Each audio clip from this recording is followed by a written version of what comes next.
ये सिर्फ और सिर्फ कोई उनके अननोन इंटरेस्ट हैं जिसकी वजह से आज उन्होंने बगैर लीगल रिप्रेजेंटेशन के उनको उसका रिमांड लिया। बंदा सिर्फ प्रमोट करने पे उसके खिलाफ इतनी लंबी चौड़ी प्रोसीडिंग की जा रही है, हाइड एंड सीक खेला जा रहा है लीगल टीम से, अदालतों से, सिस्टम से।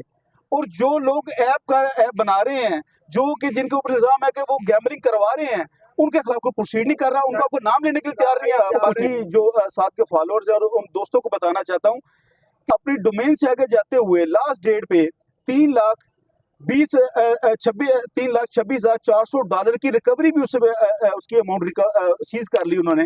तो ये कि क्या इंटरेस्ट है कि जब वो रेलेवेंट आर्टिकल्स रिकवर कर चुके हैं, तमाम चीजें रिकवर कर चुके हैं, और उसका इस तरह हाइड एंड सीक करके, इस तरह कंसीलमेंट से लीगल असिस्टेंस उसको लिए बगैर उसका रिमांड ले रहे हैं। ये अदालतों के साथ और जो साथ का कॉन्स्टिट्यूशनल राइट है और जो high court rules and orders volume 3 में जो कि मुल्ज़म को एक राइट दिया गया है, आज एनसीसीआई एहलकारान ने उन तमाम राइट्स को इंटेंशनली वायलेट किया है।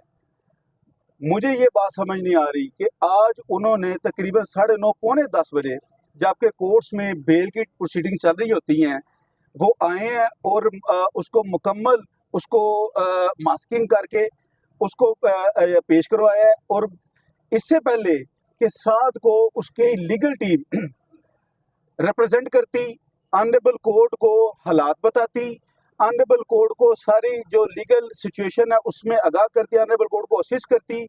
एनसीसी एहलकारान ने इंटेंशनली इस चीज़ से बचते हुए, उन्हें समझ थी कि ऑलरेडी 11 दिन का फिजिकल रिमांड हो चुका है, फिर 11 दिन के फिजिकल रिमांड में जो रेलेवेंट डिवाइसेस हैं, मैं लास्ट टाइम भी ये मैंने अर्ज की थी और मैं दोबारा ये गुजारिश करूंगा कि उसके ऊपर साथ के ऊपर इल्ज़ाम है कि उसने अपने जो वीलॉग्स है या सोशल मीडिया है उसके ज़रिए कुछ बैड और शायद इलीगल एप्स को उसने प्रमोट किया है। इस पर भी मेरा आर्गूमेंट हो सकता है कि वो कैसे इलीगल हुई और कब उसको बैन किया गया, उस पर मैं नहीं जाऊंगा। मैं सिर्फ रिमांड की बात करूंगा आज आप दोस्तों के साथ, और आपके ज़रिए बाकी जो साथ के फॉलोअर्स हैं और उन दोस्तों को बताना चाहता हूँ कि आज उन्होंने जो तमाम डिवाइसेज रिकवर हो चुकी हैं, मोबाइल उसका रिकवर हो चुका है at the time of arrest, laptop उससे ऑलरेडी वो रिकवर कर चुके हैं। यही 2 मेन डिवाइसेज है जिसमें तमाम उसके अकाउंट्स मौजूद हैं, तमाम वीला के अकाउंट्स मौजूद हैं, तमाम यूट्यूब अकाउंट्स मौजूद हैं, हर चीज़ मौजूद है, वो रिकवर कर चुके हैं।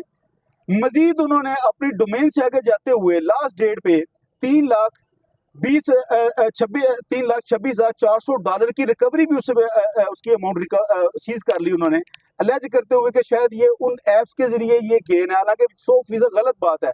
और मैं आज यहाँ पे खड़ा होकर जिम्मेदारी से कहता हूँ, जब भी ये कोर्ट ऑफ लॉ में ये साबित करना पड़ेगा इन्हें कि ये 3,26,400 डॉलर जो हैं ये क्या उन ऐप से गेन है या इसकी लीगल इनकम है, अपने जो सोर्सेज हैं जो इसके लीगल फांस या इनको प्रूफ नहीं कर पाएंगे।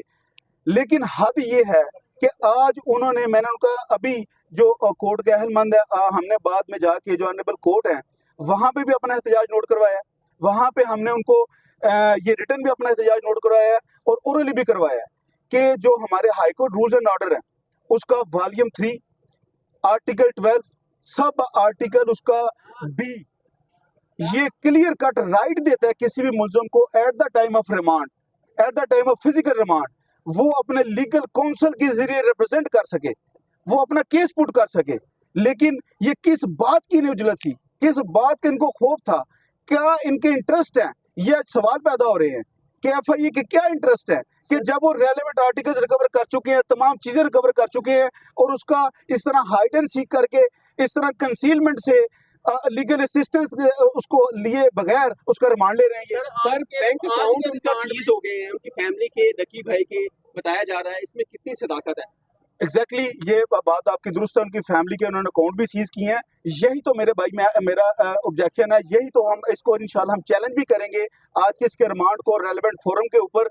और मैं ये क्लियर कट कहना चाहता हूँ कि साल से कोई भी फर्दर रिकवरी रिक्वायर्ड नहीं थी, ये सिर्फ और सिर्फ कोई उनके अननोन इंटरेस्ट हैं जिसकी वजह से आज उन्होंने बगैर लीगल रिप्रेजेंटेशन के उनको उसका रिमांड लिया, कोर्ट को मिसलीड किया, कोर्ट को मिसगाइड किया और रिमांड लेके चले गए हैं। सर 2 दिन के रिमांड आज के रिमांड पेपर में क्या लिखा है एफआईए ने और कोर्ट ने किन बुनियादों पर रिमांड दिया अगले 4 रोज के लिए? देखें, एक तो ये है कि आज एक्चुअली जिनकी जुरिस्डिक्शन है, रिस्पेक्टेड जो हमारे मजिस्ट्रेट साहब हैं, एक्चुअली वो थे आज छुट्टी पे, वो हॉलीडे पे आज। उनकी जगह ड्यूटी मजिस्ट्रेट साहब है, नाम उनका जो डेकोरम है, कुछ हमारे प्रोफेशन को मैं नाम लेना मुनासिब नहीं कोर्ट का, वो ड्यूटी जज के पास पेश हुए। चूंकि ड्यूटी जज साहब थे, उनके पास आज फर्स्ट नुमाइंदगी थी, पहली दफा साथ पेश हुए, उनके इल्म में नहीं थे पहले हकायक क्या हो चुके हैं, इसीलिए इसी चीज का फायदा उठाया एनसीसीआर करान ने और उसको छुपा के पेश करवा के रिमांड ले लिया। बताया क्या रिमांड में? हाँ, उन्होंने बड़ा मजायका खेज सी उनकी आज दरखास्त है, मैं ये वर्ड लफ्ज इस्तेमाल करूंगा मजायका खेज, और वही मैं बात करूंगा उनके क्या इंटरेस्ट हैं, ये भी इंशाल्लाह आने वाले अपर कोर्ट्स में हम चीज को क्लैरिटी करेंगे। आज उनका क्लेम ये है कि जी कुछ फर्दर बाइनामो अकाउंट्स हैं, कुछ फर्दर इनकी जनाब रिकवरीज हैं, मनी रिकवरीज हैं। भाई तमाम बैंक अकाउंट्स आपके पास, उसका आईडी कार्ड आपके पास है, उसके वॉलेट्स आपके पास है, वो तमाम आपने रिकवरीज कर ली हैं। किस चीज के लिए आपको अब साथ को फिजिकली आपकी जरूरत है, ये समझ से बात है। आज वो पेश नहीं हुई ना, हमने देखा कि कोई भी उनके वकला भी पेश नहीं हुए।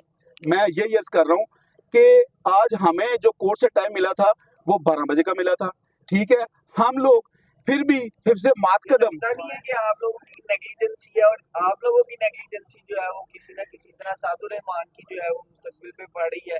रिमांड बार बार मंजूर हो जाता है और आप लोग जो है पेश नहीं होते, उसके बाद यहाँ पे आके बड़ी बड़ी प्रेस कॉन्फ्रेंसेस की जाती है, बड़े बड़े जो है वो दावे किए जाते हैं। बड़ा आपने रेलेवेंट क्वेश्चन पूछा है।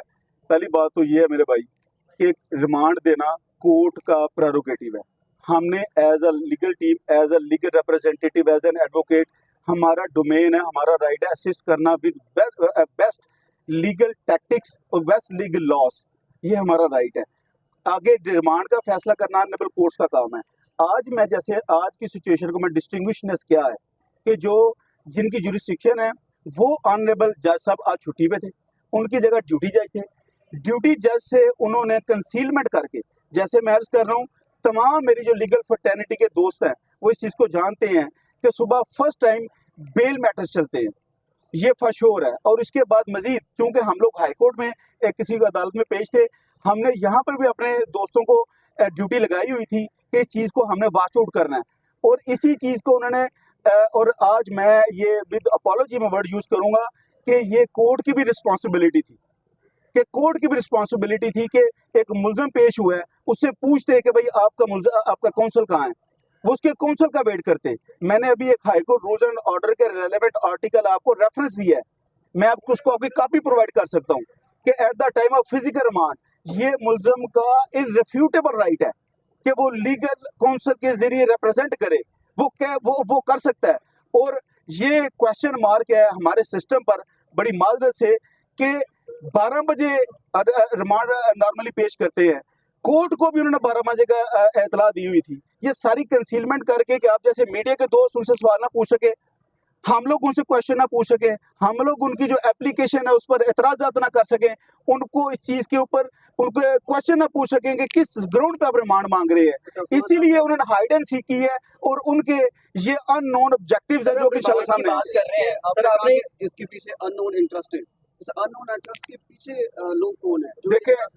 देखे ये चीजें कुछ मैटर ऑफ इन्वेस्टिगेशन है, मैं किसी के ऊपर अभी फिलहाल इल्जाम नहीं लगाना चाहता, लेकिन ये सवाल सब लोगों के लिए है कि क्या ऐसी जरूरत दरकार आ गई एनसीसीआई को, कौन सी ऐसी उनको सिचुएशन सामने आ गई कि उन्होंने किसी लीगल असिस्टेंस के बगैर किसी को कोर्ट को मिसलीड करते हुए, साबका रिमांड की सिचुएशन को, रिकवरीज को मिसलीड करते हुए आज रिमांड लिया विदाउट एनी रिप्रेजेंटेशन।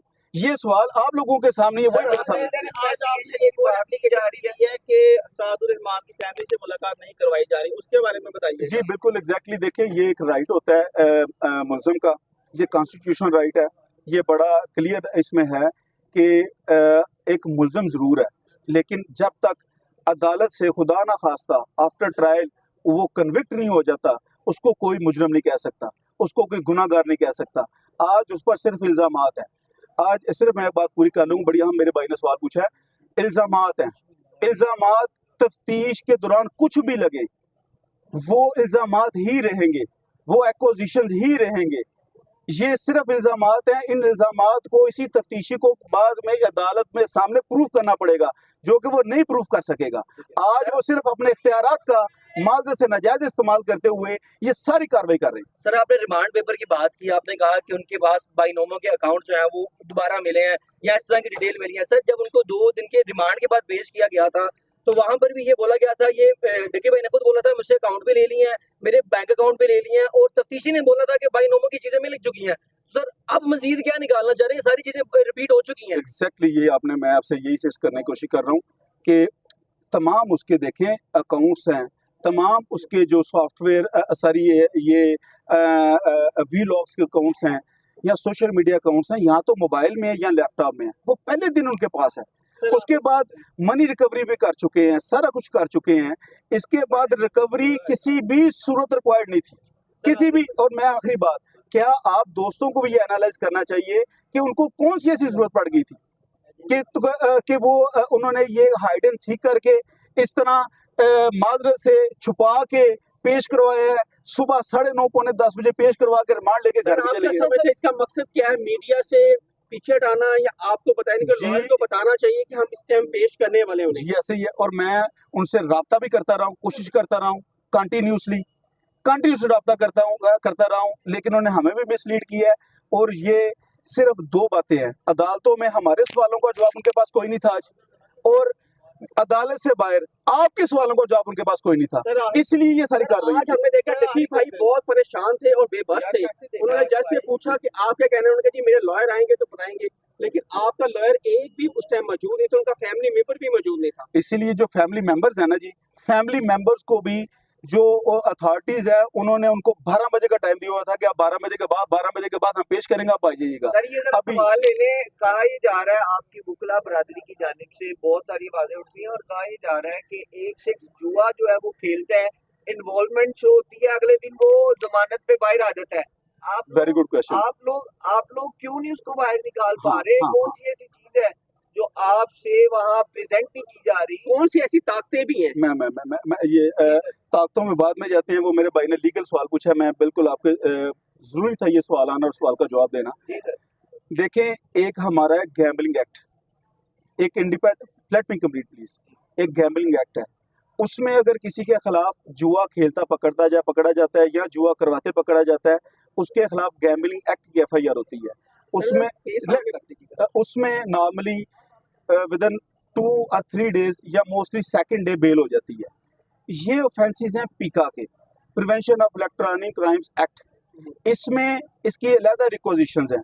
इसमें जो सेक्शन बात बता दें कौन कौन सी, इसमें पीका सवाल ले लीजिए, मैं प्लीज मुझे कंप्लीट कर लेने दें, ये बड़ा जरूरी है तमाम दोस्तों को क्लियर होना। पीका एक्ट का सेक्शन 13 है, 14 है, 25 है, 26 है, और PPC का 294 है और 420 है। ये उन्होंने ना ये सेक्शंस लगाए हैं। अब रही बात कि इसमें क्यों नहीं हो रहा, सेक्शन 30 है पीका एक्ट का, सेक्शन 30 में पीका एक्ट के तहत NCCI को इख्तियार है 30 डेज रिमांड लेने का। नंबर 1, बेल होती है जुडिशियल होने के बाद, during when the person is upon physical remand is in the physical custody, bail cannot be even moved, filed। ठीक है जी। अब ये प्रॉब्लम हमारे सामने बेल इसलिए नहीं हो रही। अब दूसरी बात, इसमें जो सबसे अहम बात आप दोस्तों के लिए नोट करने के लिए कि साद के ऊपर इल्जाम है कि उसने शायद कोई गैम्बलिंग एप्स को प्रमोट किया। क्या आप मीडिया के दोस्त, क्या वह हमारे वो दोस्त जो इस पर वीलॉग्स कर रहे हैं, सोशल मीडिया पे कुछ जर्नलिस्ट हैं, कुछ नॉन जर्नलिस्ट लोग हैं, कुछ पॉडकास्ट कर रहे हैं, क्यों नहीं पूछ रहे इनसे कि भाई जो क्या साद के खिलाफ एक भी शख्स है जो ये कहे कि साद ने मेरे साथ फ्रॉड किया? एक भी एग्रीव्ड है, एक भी विक्टिम है जो ये कहे कि साद ने मेरे साथ फ्रॉड किया, मेरे पैसे खाए हैं या मेरे पैसे हड़प किए हैं? एक भी शख्स ना NCC के पास उनके पास को पेश हुआ है, ना ऐसा कुछ शख्स पेश हुआ है। और दूसरा अहम सवाल जो नहीं पूछा जा रहा NCC वालों से, ये जो पॉडकास्ट कर रहे हैं, जो वीलॉग्स बना रहे हैं, कि क्या सर लेट मी कंप्लीट, बड़ी अहम बात, कि क्या वो एप्स जो गैम्बलिंग करवा रही हैं किसी ऐप के किसी ऑनर के खिलाफ इन्होंने प्रोसीड किया, किसी ऐप के ऑनर को इन्होंने वहां पे समन किया। ये कैसी इनकी बिल्कुल एक नॉट जस्टिफाइड एक एक्ट है कि एक बंदा सिर्फ प्रमोट करने पे उसके खिलाफ इतनी लंबी चौड़ी प्रोसीडिंग की जा रही है, हाइड एंड सीक खेला जा रहा है लीगल टीम से, अदालतों से, सिस्टम से। और जो लोग ऐप बना रहे हैं, जो कि जिनके ऊपर इल्जाम है कि वो गैम्बलिंग करवा रहे हैं, उनके खिलाफ कोई प्रोसीड नहीं कर रहा, उनका कोई नाम लेने के लिए तैयार नहीं है। जा रहा है कि जो लोग लकी के हक में बकायदा वीडियोस लगाते हैं उनसे आपका राब्ता हो रहा है और आप उनको कायल करने की कोशिश कर रहे हैं कि प्रेशर की वजह से वीडियोस ना लगाई जाए। अच्छा, ये बात बिल्कुल ऐसी बात नहीं है। देखिए, हम लोग लायर्स हैं, हम ना तो किसी को प्रेशराइज कर सकते हैं ना हम लोग करते हैं। लेट मी चंद लोग ऐसे this is not a podcast. आपका एक सवाल है, मैं सवाल का जवाब दे दूं, वो किसी ने आप टाइम निकालें, फिर पॉडकास्ट कर लेंगे, इसमें सवाल जवाब कर लेंगे। मेरे भाई हैं आप छोटे, सिर्फ मैं अर्ज कर रहा हूँ, ये प्रेशराइज करने वाली बात बिल्कुल एक मेरा ख्याल है ग्राउंडलेस और विद अपॉलॉजी माइंड ना कीजिएगा, बिल्कुल फजूल बात है।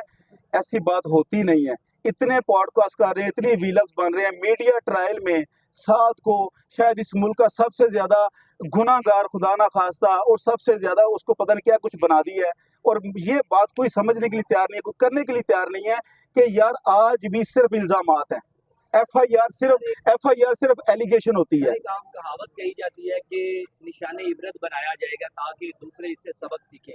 क्या समझते हैं कि सादुर रहमान और टकी भाई के साथ यही इदारा सलूक करने जा रहा है ताकि जो मुस्तकबिल में यूट्यूबर बड़े बड़े बन रहे हैं या बनना चाहते हैं वो इस तरह की गैम्बलिंग की जो एप्लीकेशंस हैं या प्रमोशंस हैं उनको ना कर पाए। और दूसरा ये एक भी सुनने में चीज़ आ रही है कि वकला की जो लीगल टीम है जो टकी भाई को उसके केस को देख रही है, उनमें थोड़े से कोई इख्तलाफात देखे जा रहे हैं, जिस वजह से आज की जो ये टाइम है वो भी नहीं पता चल सका और 3 तारीखों में अलग अलग टीमें भी पेश। नहीं, मैं इसमें अर्ज करता हूँ 2 बातें आपकी। पहली बात ये है वो निशान इबरत वाली बात। देखें, गुजारिश ये है, हम एक मुल्क में रहते हैं जहाँ पे कॉन्स्टिट्यूशन है, यहाँ पे लॉज हैं, जहाँ पे प्रोसीजर्स हैं, हर चीज़ में